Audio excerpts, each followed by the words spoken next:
The following is a record of a nuclear disaster drill that took place at DMC Detroit Receiving Hospital, one of 37 hospitals and 72 agencies in Southeast Michigan to participate in Operation Shared Burden. The events you see involve real doctors, nurses, hospital administrators, security, staff, and hospital employees.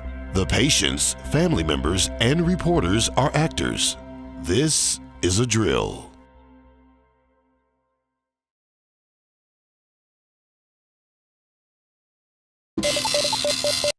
Well, my name is Marquita Armstrong Goldman. I'm the trauma coordinator here, and right now we're doing some moulage makeup for our disaster drill.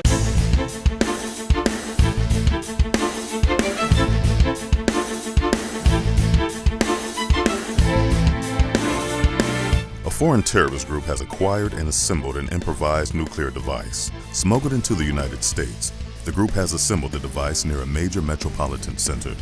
Early intel does not indicate which city is the target, but does provide a rough window for the detonation and a list of possible cities. Detroit is one of the potential target cities. Detroit Receiving has activated the Michigan Department of Community Health Emergency Operations Center. Please convene in the EOC Hospital Administration Boardroom immediately.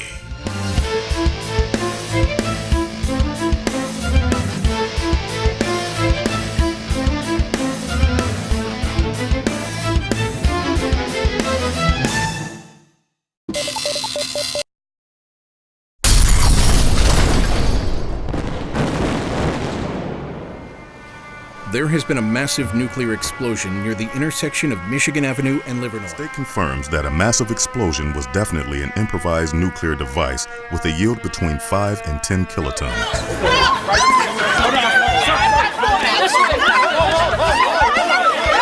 The SEOC is reporting the U.S. Department of Energy has measured very high levels of radiation within the immediate area.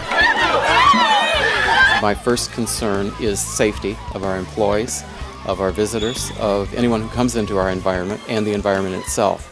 The unique feature of the exercise we're conducting today is that there is potential danger from the patients coming into the hospital to others.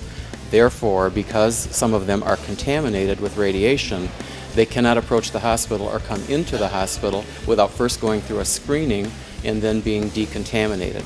We've set up a full decontamination operation, and we have staff who are specially trained to suit up in the appropriate personal protective equipment and conduct the decontamination so that no one comes into our environment and creates danger for others.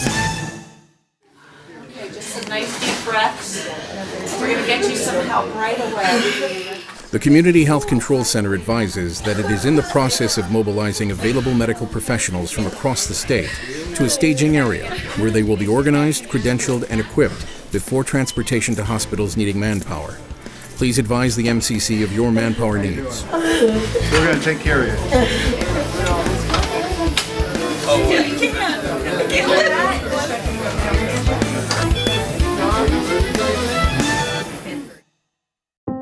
Today during the drill, we're going to work with our family members to ensure that they are given the information that's needed to keep them abreast of the situations with their loved ones. We're going to work closely with our ED area to ensure that all communications are in flow, to ensure that patients, family members are calm during this process.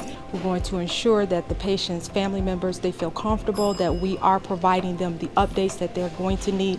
Our bottom line is to give that information, be clear, concise, show compassion to those that are going through this issue today. So that is our goal. I'll take a few questions. Do you have enough staff to help? Victims been notified and the names released of who the victims are? We have notified a few individuals that we can match up right now with the identification of victims who were brought in. We have not been able to match everybody up yet, and we told them that. We have people working on it. So we're very, very hopeful that anybody who has lost somebody will be able to, and we'll link that up. Ladies and gentlemen, Dr. Sweeney will be giving regular updates. Also, I will be getting briefed by him, and I can come and answer some more of your questions. Thank you. So we're going to let him go back so he can perform his job. Thank you, Dr. Sweeney. Thank you.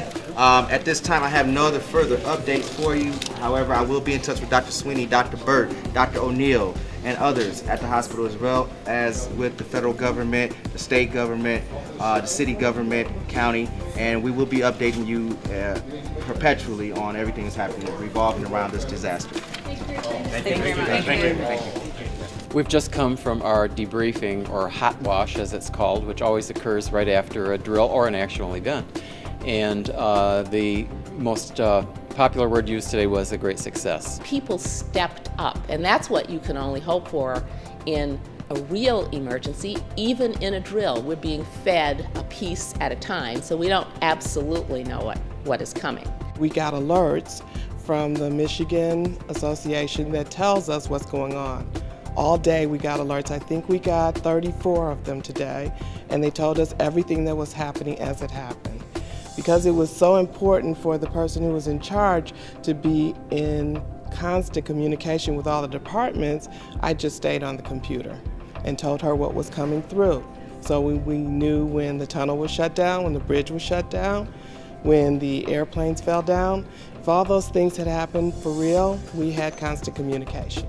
Drills are critical to us because in a real emergency, we're never going to be able to replicate, to even really simulate what happens in a real emergency, to simulate all the tension and the probably confusion that will happen. But if we don't practice it, then we will never get it right. We will never even know what to expect of each other. So when we're doing a drill, I feel probably as I would if this were a real emergency situation.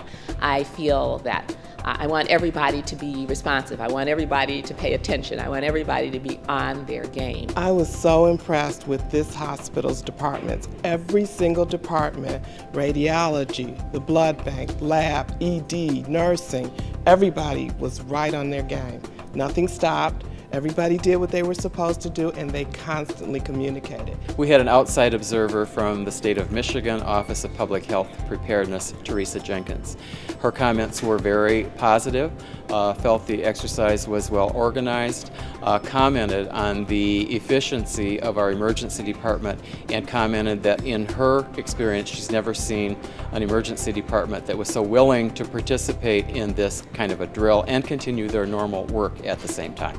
We learned that we have some technical issues that we need to overcome, we need to improve, but that's also the purpose of a drill. And we don't expect everything to go well. What we expect is that we're going to learn something. And as they say, you learn more from your mistakes sometimes than you learn from your successes. And what we want to do is to plug any hole that we think really could cause us problems now.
Thank you for watching. DMC, Detroit Receiving Hospital, wishes to thank the hundreds of volunteers, including actors, who played injured patients, family members, and reporters, for participating in this drill. The hospital also wishes to acknowledge the work of Nitty Gritty Productions for their video services.